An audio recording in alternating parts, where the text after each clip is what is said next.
श्री सीताराम। श्रीमद् भगवद गीता अध्याय 2 श्लोक क्रमांक 60। इस श्लोक में श्री भगवान से अर्जुन यह पूछते हैं कि आपने कहा कि विषयों से निवृत्त होने पर भी जो आसक्ति है वह नहीं रहनी चाहिए। यदि वह आसक्ति रह जाए तो क्या हानि होगी। तो भगवान यहाँ पर उसका उत्तर देते हुए कहते हैं कि यततो ह्यपि कौन्तेय पुरुषस्य विपश्चितः इंद्रियाणि प्रमाथीनि हरन्ति प्रसभं मनः। अर्थात भगवान यहाँ पर कहते हैं कि यतन करते हुए निश्चय ही हे कुंती पुत्र उस बुद्धिमान पुरुष के भी जो सदैव यत्न कर रहा है, जो लोक कल्याण के कार्य करता है, जो अपने बारे में कुछ नहीं सोचता है, बहुत ऊंचे स्थान पर पहुंच जाने के पश्चात भी इंद्रियाणि प्रमाथीनि हरन्ति प्रसभं मनः। अर्थात ये जो इंद्रियां हैं इनका स्वभाव मंथन करने का है, तो यह विषयों के बारे में सोचती रहती हैं। तो यह जो इंद्रियां हैं यह बहुत ऊंचे स्तर पर पहुँचे हुए ज्ञानी व्यक्ति के मन को भी हर लेती है। यह कैसे हो सकता है, इसके लिए आपके पास बहुत बड़े बड़े ऋषियों के उदाहरण देखने को मिल सकते हैं। विश्वामित्र जी का उदाहरण भी आपके सामने आता है। वह तपस्या में लीन थे और मेनका जी ने उनकी तपस्या को भंग कर दिया था। और विश्वामित्र जितने बड़े ऋषि तो हम हैं नहीं। तो इसीलिए भगवान यहाँ पर कहते हैं कि सबसे पहले इंद्रियों को उसके विषयों से हटाकर विषयों के प्रति आसक्ति को समाप्त करना होता है।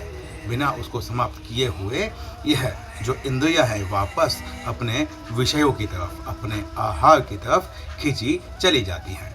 आपने लौकिक में भी ऐसे बहुत सारे लोगों को देखा होगा जो लोग भलाई का काम करते हैं, लोक कल्याण का काम करते हैं। प्रारंभ में उनका जो लक्ष्य होता है वह लक्ष्य परमात्मा प्राप्ति का होता है, परंतु जैसे जैसे वह आगे बढ़ते हैं धन, मान, नाम, यश उनके पास आने लगता है तो उनमें अभिमान भी आ जाता है। और बहुत से ऐसे व्यक्ति, बुद्धिमान व्यक्ति, बहुत भले व्यक्ति अपने लक्ष्य से भटक जाते हैं और वह भोगों की तरफ आसक्त हो जाते हैं। तो यह हमको बहुत देखने को मिलता है।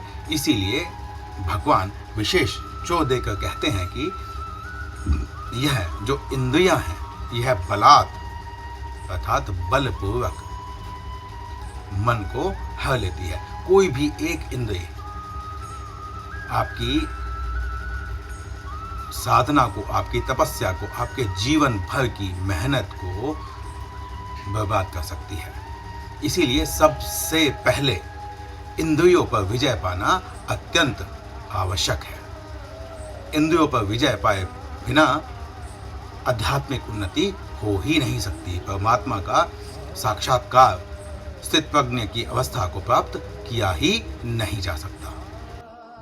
इस श्लोक में भगवान ने इंद्रियों को हमारा शत्रु बताया है, क्योंकि शत्रु पर विजय पाना, हमेशा शत्रु से सावधान रहना, क्योंकि शत्रु कभी भी पलटकर वार कर सकता है। इसी तरह हमारी जो इंद्रियां हैं यह भी कभी भी पलटकर हम पर वार कर सकती हैं। तो हम अपनी इंद्रियों को मार तो नहीं सकते हैं, परंतु उन पर नियंत्रण कर सकते हैं। और नियंत्रण करने के लिए यदि हम उस शत्रु को कभी कमजोर ना समझें, उस शत्रु पर सदैव नज़र बनाए रखें, उस शत्रु को अपने नियंत्रण में रखें, कैद में रखें। जब चाहें तब ही वो इंद्रियां वो कार्य कर पाए जो कि मैं चाहता हूँ, वो कोई भी ऐसा कार्य ना कर पाए जो मैं चाहता ही नहीं हूँ।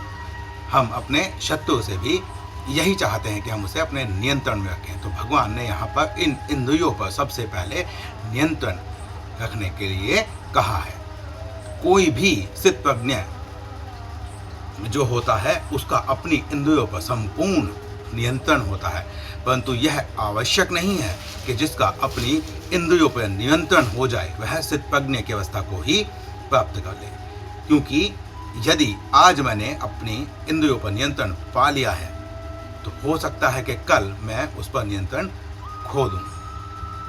यह हमने बताया कि हमारे सामने एक उदाहरण है कि विश्वामित्र जैसे ऋषि महर्षि भी मेनका के वश में हो गए थे और अपनी तपस्या को तोड़ बैठे थे, भंग कर बैठे थे। तो इसीलिए इंद्रियों को जीतना, इंद्रियों पर नियंत्रण करना अत्यंत आवश्यक है।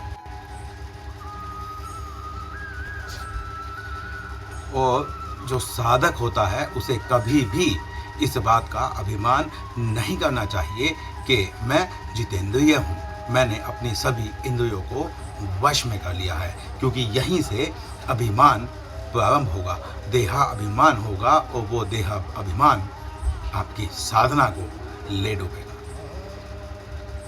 हर समय यही प्रयत्न करना चाहिए कि इंद्रियां जो कि अजेय मानी जाती हैं, बहुत कम ऐसे साधक होते हैं जो स्थित प्रज्ञ बन पाते हैं, नहीं तो साधक से ही की स्थिति से ही वापस गिरते रहते हैं, क्योंकि ये इंद्रियां अजेय मानी जाती हैं, इनको जीतना बहुत ही कठिन है। इसीलिए इन पर कभी भी भरोसा नहीं करना चाहिए और इन पर सदैव नियंत्रण रखने का प्रयास करते रहना चाहिए। यह नहीं सोचना चाहिए कि आज मैंने इस पर नियंत्रण पा लिया है तो कल यह मुझे हरा नहीं सकती है। अब लौकिक में आपने बहुत देखा होगा कि वैष्णव जन में प्याज लहसुन खाने की मनाही होती है, पर आप यह नहीं कह सकते हैं कि प्याज लहसुन खाना कोई पाप है। प्याज लहसुन की मनाही इसलिए की जाती है क्योंकि सबसे पहले तो ऐसा खाना खाया जाता है जिस खाने में कोई आसक्ति ना हो।